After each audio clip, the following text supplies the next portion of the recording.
Hey there, before building any application or any solution that is there, the first thing that comes into your mind should be what problem you are solving.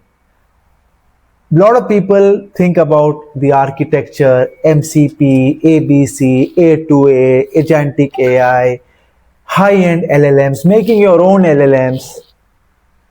No, please don't do that. Think about what is the problem that you are solving. Why are you doing this?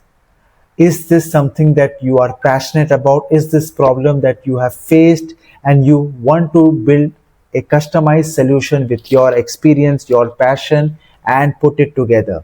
Majorly, we call this the problem first approach. What I will show you in this particular mind map is the 7 categories that are there majorly that I have tried to come up with: business, it can be career, it can be health, it can be money, it can be relationship, or it can be the creativity angle that is there.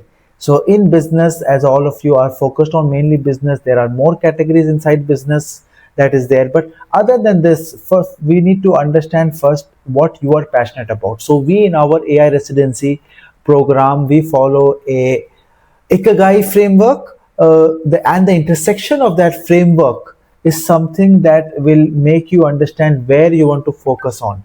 Design the problem statement, what problems that you are facing, and this comes with domain expertise or something that you have faced with or something that your colleagues or your family has faced with. Put it together, understand what it is. Once you have that documented, then try to see what are the available solutions to help you solve that problem. But first thing is, take time, study the market, identify the problem, see what are the solutions that are currently available in the market that is solving that problem that you have identified. What are some of the pros, some of the cons, what are some of the gaps, and how you can bring in your expertise, your passion to that particular solving. So before getting into any project thinking, any project